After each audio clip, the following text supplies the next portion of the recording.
Hi, everybody. Welcome to another episode of Flex and Reflect Sunday Sit Down. This is a weekly video series where I sit down and talk about the questions that have been sent through the week, and they're around health, wellness, fitness, strength training, cardio training, nutrition, mindset.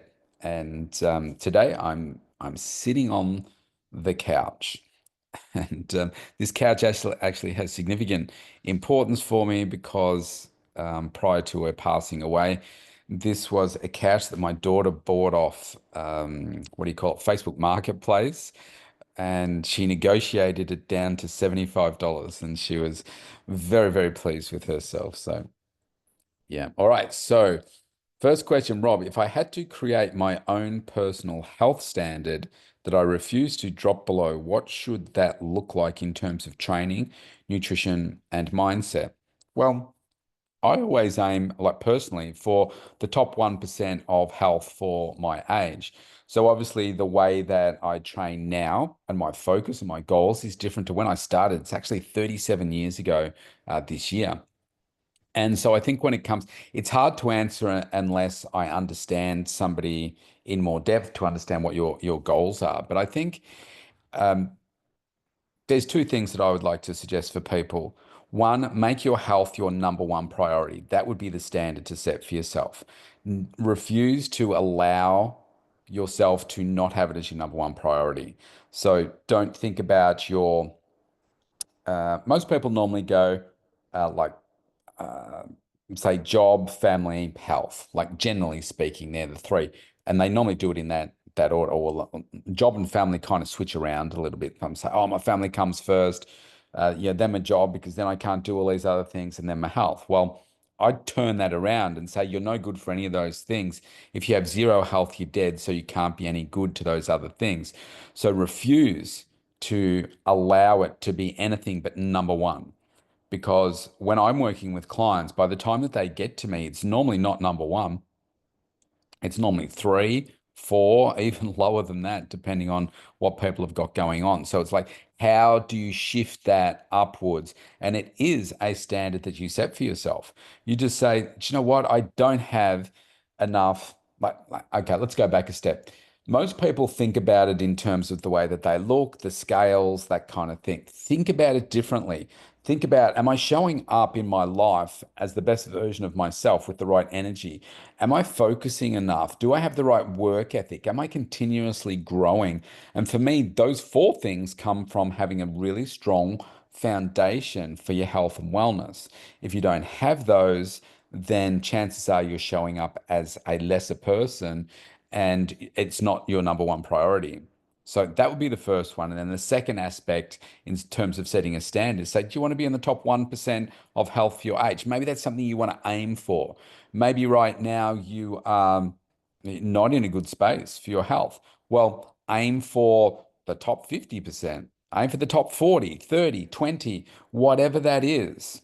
And then you can do some research or reach out to me and say, well, what would those things look like?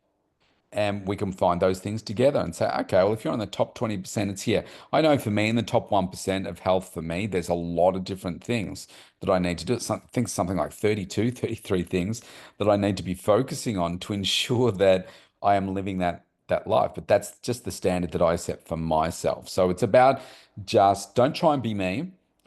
Just be the best version of you and just look to make those little step increases. Don't try and do it all in 1 week and say, right, I'm going to be living top 1% by the end of this week. That's not going to happen, right? Just focus on the bits that you can do sustainably over time. That would be my question. That's a good question. All right. I feel like I'm making progress, but I know there's another level I haven't tapped into yet. What does next level fitness really look like beyond just results? How should I be thinking, acting, and showing up differently? Well, this is a good question too, because I just had this conversation with two clients yesterday. They train together, mother and daughter, and one wants to drop body fat, the other one wants to gain weight in a healthy way, and so they're kind of competing in opposite direct, not competing against themselves in opposite directions. They're very supportive of each other, and so each week at their request, they've asked to be weighed each week, and of course. what most people don't realize is it's actually for some people, it's really, really difficult to put on weight, to put on good muscle and do it in a healthy way. And people say, oh, it'd be easy, you just go and eat fast food and all that kind of stuff. That is nutrient starved food, not nutrient dense food. And it's not going to build it in the way that we really want to. So it becomes really hard. And what I talk about is before and even after I weigh them each week, you can judge all of your progress by what's going on the scales, which can really, really be deflating. What you really need to take in mind is, well, if you want an accurate body composition, then I say to people, go and have a DEXA scan, right? DEXA. Find somewhere in your town where you can do it. Unfortunately, there's not one close to me, so I have to travel about an hour or so to get to one. And if you do go down that pathway, make sure you go back to the same place each time because they're all calibrated slightly differently. So you want to go back to the same place each time. And then what that will do, it's like an X-ray of your body and it shows you where in like colors and stuff, exactly where the body fat is. Like you've got body fat up here for your brain, like down through here, and like all the different places. For me, surprisingly, like if you look at me, if you've seen pictures of me, where I carry most of my weight is on my hips, right? On the sides of my butt and stuff. And it's not like I've got a big, like big hips. It's just that's where I carry most of my body fat. And you would think it's around my tummy. Pardon me. But it's not. It's actually on the hips. But anyway, that's a really accurate way to work out where you're at. But then for me, the scales is only one part of it. For me, progress is those tiny little habits I was talking about before that you're doing every single day. So are you consistent with your strength training? Are you doing 3 sessions a week? And some people say, oh, well, I do 6. Unless you eat, sleep, and train, I guarantee you that those 6 sessions are not really intense. And what you're better off doing is coming to me and have me design an intense program for you that will actually have you like training less than you think, but it's intense and it's heavy and it's progressive. And we do it in 12-week training blocks throughout the whole year. You need the rest between those other days. And doing 3 of those sessions a week is super, super intense. The people that are doing, say, 4 or 5 sessions and say getting results, often they are, they're professional athletes. They may not be drug free. They are eating, sleeping, and training, and that's all they do. Now, most of us don't want a lifestyle like that. We're not fitness models. We don't want to have that sort of lifestyle. We want to go and have success in other areas of our life as well.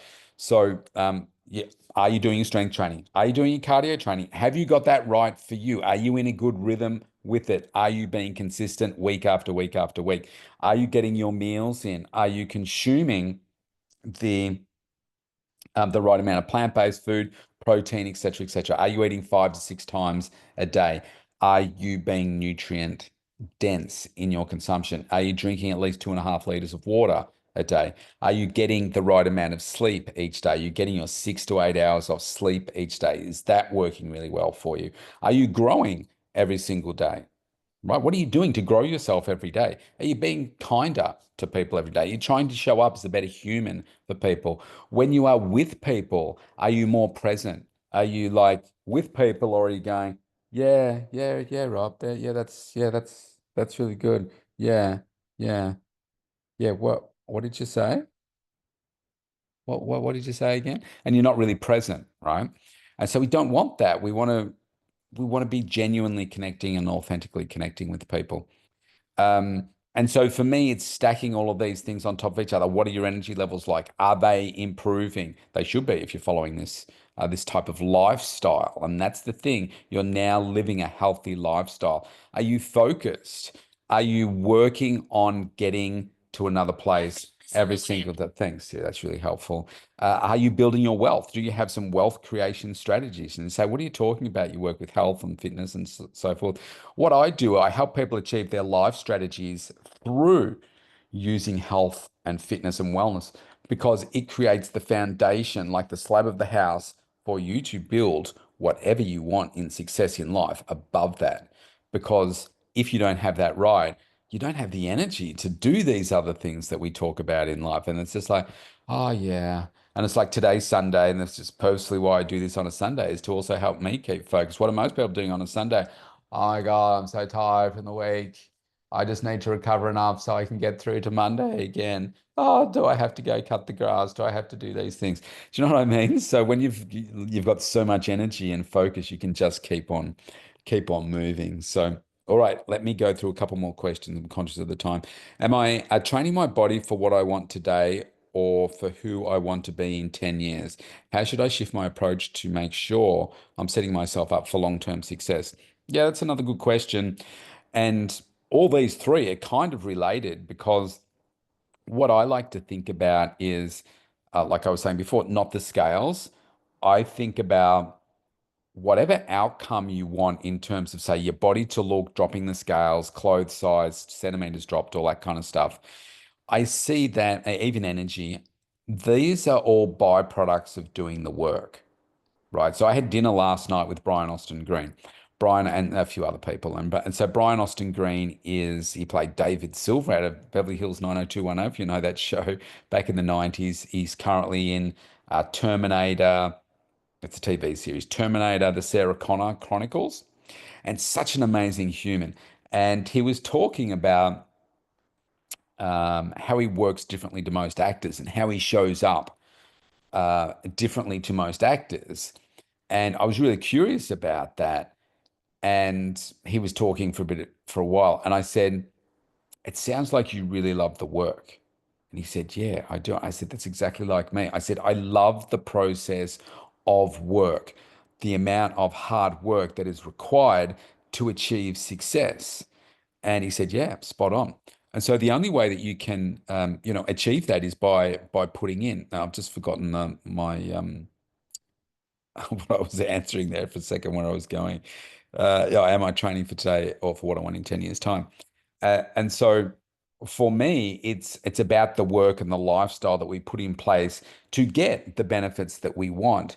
But see, like I think about me in 5 years' time and 10 years' time, I'm constantly looking to get the edge. How can I be better? Is there something better that I can do today with my food? It's not like I'm an idiot and I don't know how to eat. Of course I do. I've been doing this for 37 years. But there are things that happen, like where I am at this time of the day, which is 12:51 on a Sunday. By 12:51 on Monday, tomorrow, I've had 24 hours of things to happen. Like maybe I wake up and I didn't sleep as well, or maybe I had a really great sleep and I'm super focused and I've got the freezer full of food and I'm all set and I'm on fire. But then maybe I get a phone call, maybe I get a text, maybe I get a message. And like through this week, for instance, I was having a conversation with a good friend of mine, and his brain cancer has come back, and he could have anywhere between a week to months or years. Nobody knows. I could be the same. I went out for a walk this morning. There's no guarantee that I don't know, I don't get hit by lightning, I don't get hit by a plane, a train, a car, whatever. You just don't know.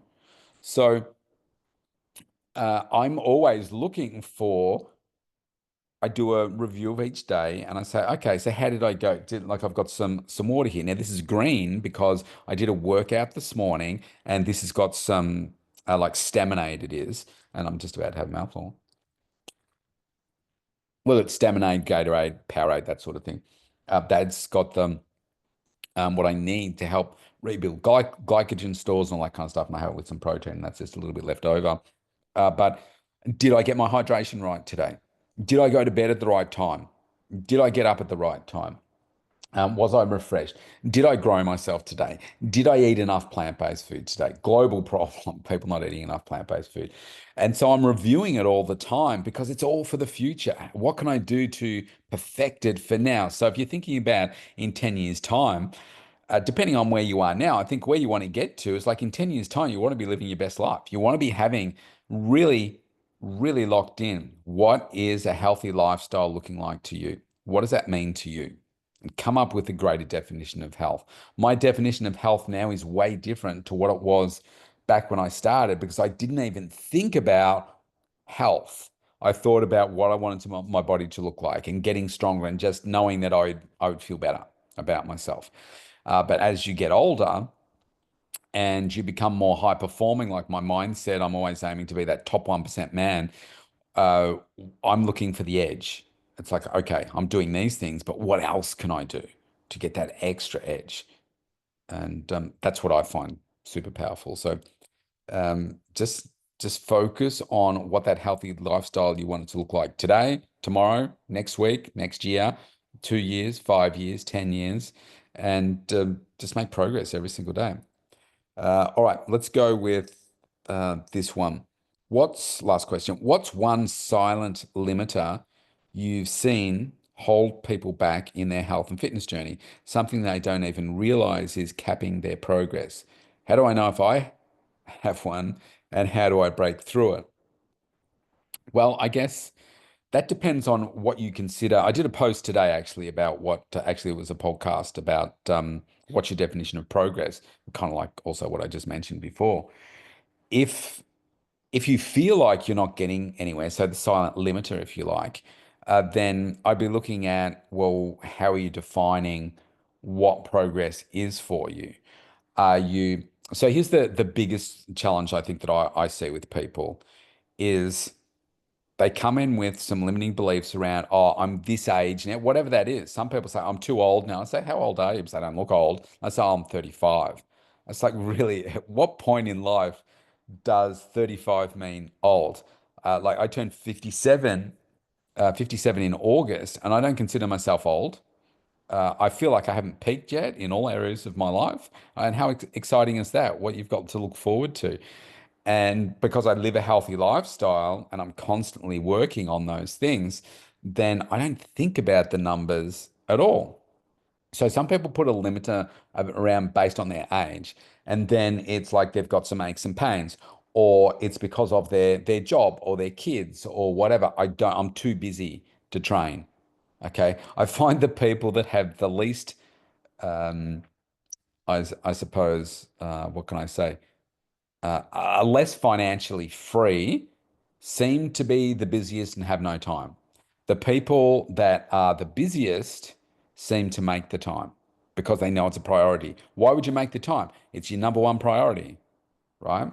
Now, those people get that and they're healthier and they're also wealthier because the progress they make, because of having the foundation of health, like I was saying before, foundations and everything that you want to achieve in life it grows above that, including wealth creation, and that's how I've done it for myself as well. So I think people put a lot of limiting beliefs around what they believe they're capable of with time and even money.